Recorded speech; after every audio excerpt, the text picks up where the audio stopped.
At home I have two stations. I work on my Mac and, well, of course I have a gaming PC.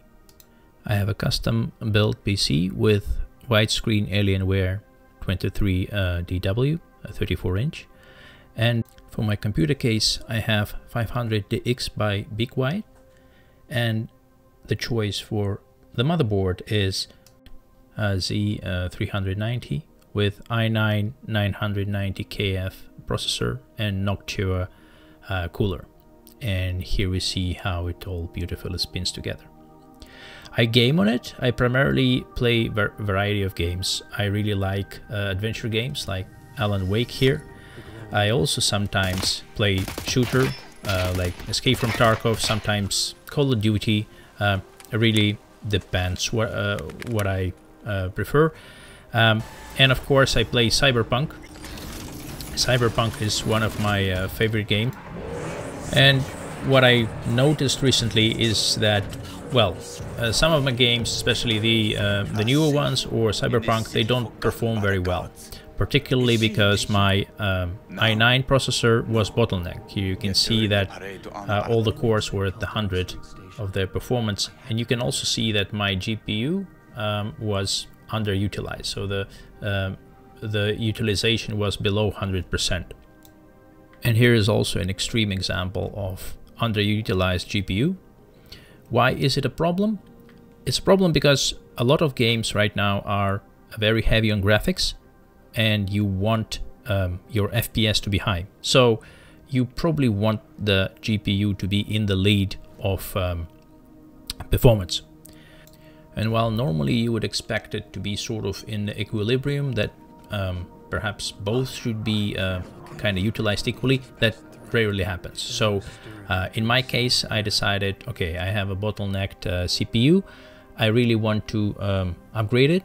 So there was a Black Friday event and I bought myself the new AMD Ryzen 7800X3D processor. So this video is about how I will upgrade my PC, and let's see if there will be any improvement to the performance. Okay, so let's see what we have. First of all, we need a motherboard to put the CPU in, and I bought the cheapest one that I could find that is still pretty good for my needs. It's B65 from Asrock. It's below 200 euros. It's very nice price for it. It has all the ports that I need. What it lacks compared to the more expensive ones is lack of PCIe 5, but it has all the ports. It has very nice fast Ethernet. It has all the expansion slots that I need and everything that I need, for example, for my hard drives. So it's a very, very nice choice. I was very happy that I could find it for the price that it is. Now, there is, of course, the CPU. Very simple packaging, but very, very nice CPU. One of the best choices right now for gaming in 2023. There is a faster one, but it's too way expensive. And to pair it with, I have this Corsair Vengeance RGB RAM. It was also the cheapest that I could find, and well, just happens to be with RGB, so that's nice. Finally, to cool it, we have this Be Quiet Dark Rock Pro cooler. I will see whether it will outperform the Noctua, probably not, but I still wanted to try that cooler for a while because it looks nice, it's very pretty, and I just like the brand Be Quiet. Forgot to mention something. So this is the CPU that's in the box. It's just in this small plastic thing. The whole box is big. There is the sticker and there is the warranty card.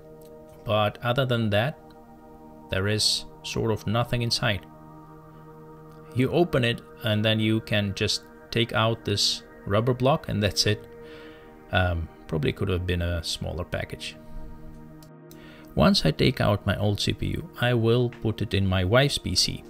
Right now it houses the oldest CPU of mine that I, well, donated to her. She uses the PC for drawing and some internet browsing, and it is perfectly fine, but I think she will be more happy with the i9 processor. Here it is. So it has the nvidia 180 Ti here, which is still a fantastic graphics card. So this motherboard with its 32 gigs of RAM will get out, and we will replace it with my own motherboard with i9 and Noctua cooler. Here it is, and that's the BlackRock. In comparison, they look pretty similar to each other. So we will put this one into my wife's PC, and then we will install the Asrock motherboard.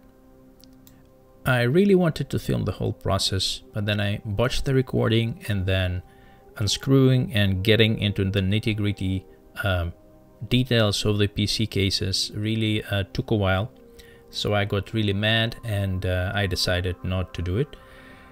But nevertheless, this is the oldest motherboard which we took out, and I will sell it probably for very cheap on the second-hand market.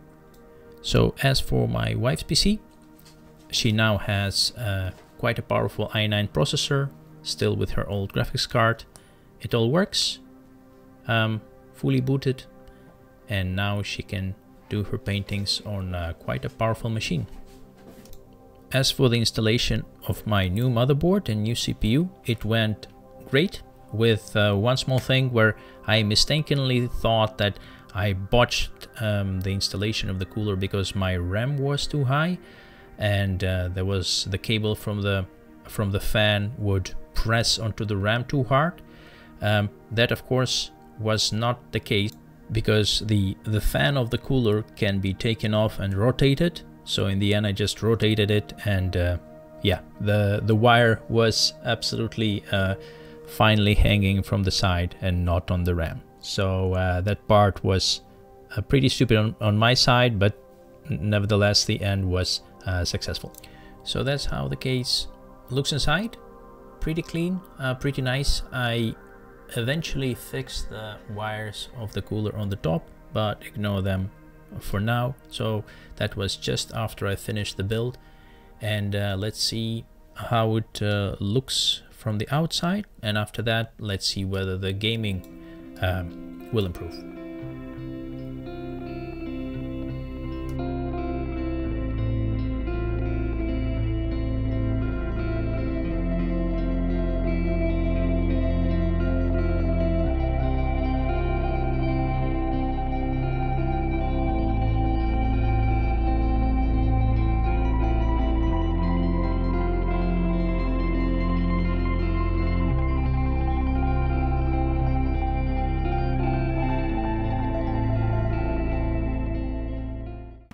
Now, I don't want to bother you with benchmarks. Obviously, i99 is less powerful than 7800 X3D.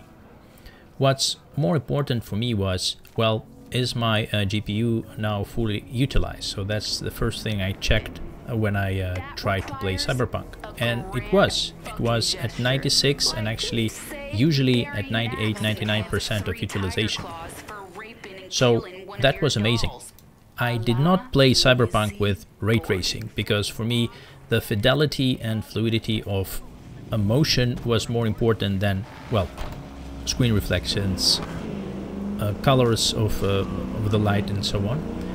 So immediately after I started to play it, I saw that my FPS were very high, and that's even before I started to play with the settings again, because previously I really wanted to have a very nice FPS in 80s and 90s, and I played with RT off, and all my settings were in medium. But now that my GPU was fully utilized, I could try and play with ray tracing. So here is in this final section, I will show you some of the presets that I tried and played with, and I used as a basis the hardware Unboxed preset. I will link the video in the description below. So this example right now is just the hardware Unboxed recommended preset with RT on and all the RT extras off, and DLSS is set on quality. And here I have a very nice FPS of around 75 to 85, You don't see it on YouTube, of course, because, well, it is 30 frames per second, but generally it's really good. Sometimes it drops, so in the action scenes it drops to maybe 60 to 64, but normally I don't see it. I have a G-Sync anyway, and generally it's still pretty good. And also finally playing with ray tracing, seeing ray tracing in action, it is very impressive. Not that the base game is looking bad, but ray tracing is great. So before we put all the ray tracing extras on, this is the hardware unbox preset, and I will put the link down below if you want to watch it and apply it yourself. And for now, let's put all the extras for ray tracing on and see how it would look like.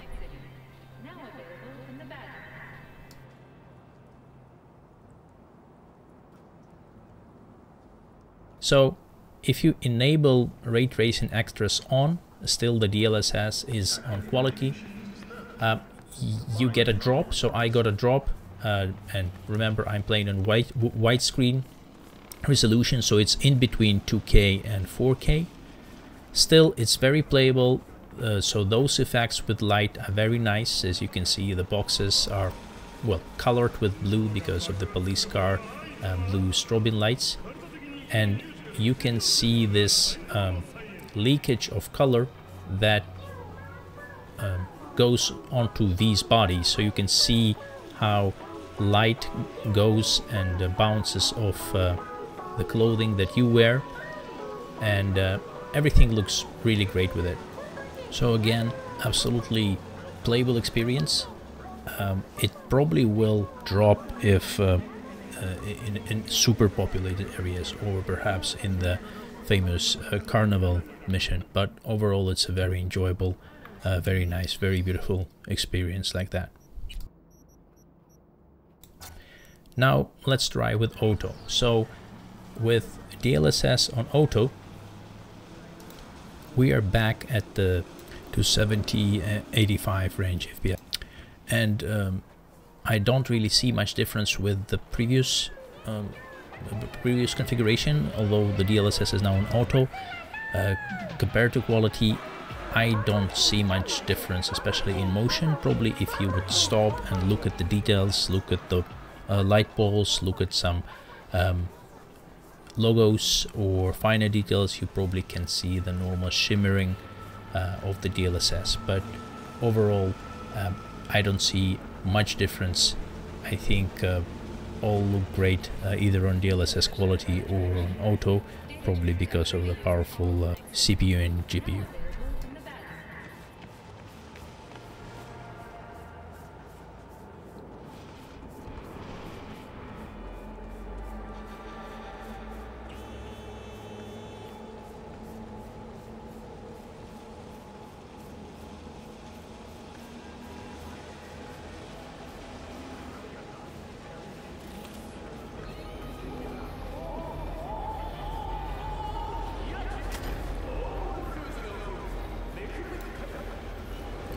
Now let's see what the difference will make if we will drive.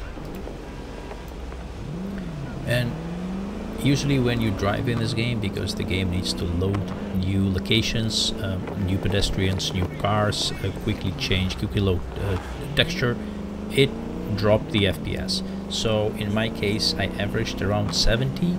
I think sometimes of the 99% FPS showed that it was lower. Perhaps it dropped somewhere indeed into the 45-55.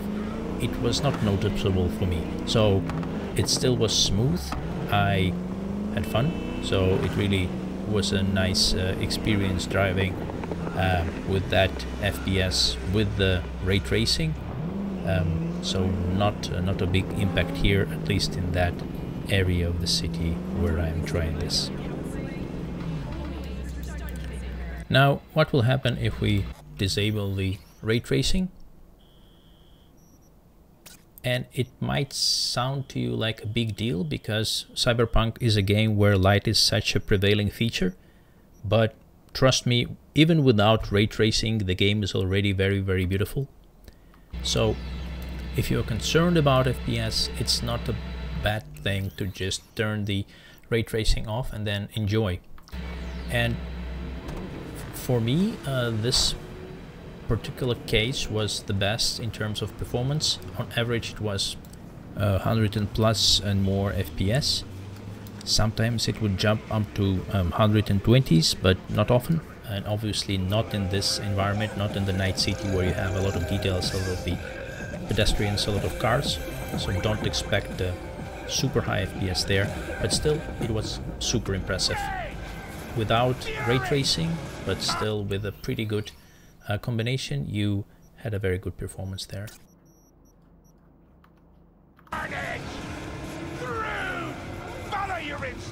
The FPS will drop a little bit, just a tiny bit. I don't think it will be noticeable by anyone. At least I didn't notice the difference. I noticed perhaps a placebo effect of DLSS quality. I thought things started to look a little bit more sharper. Maybe they indeed was. Now, just for funsies, let's try Ultra preset, the default Ultra preset from Cyberpunk, and it has its ray tracing off, and we have DLSS and quality, and I will disable the film grain and chromatic aberrations and motion blur because they just I don't like them, and they don't have any impact on the performance anyway. So now that DLSS is off, we are back in the 80 FPS world. It looks still great, it looks super sharp. DLSS is off now, there is no shimmering. The ray tracing is absent, but still, well, the game looks gorgeous even without ray tracing. So if you value, let's say, fidelity and you don't care about ray tracing, this is a great option to put it on and play it just on ultra with great frames per second. Looks fantastic.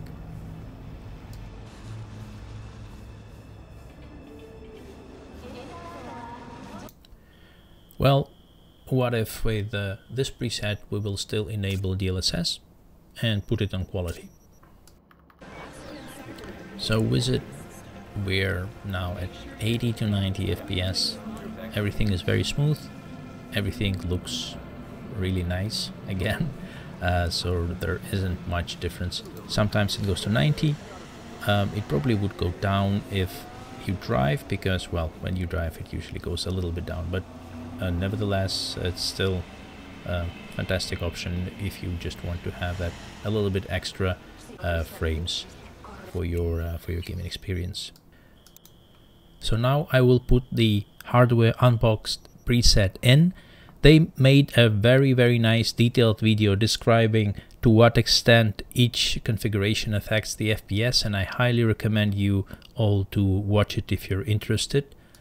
If not, and if you trust me and what I showed you now and you have a similar configuration to what I have, just copy what I'm doing on the screen right now.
So you can see everything looks very nice.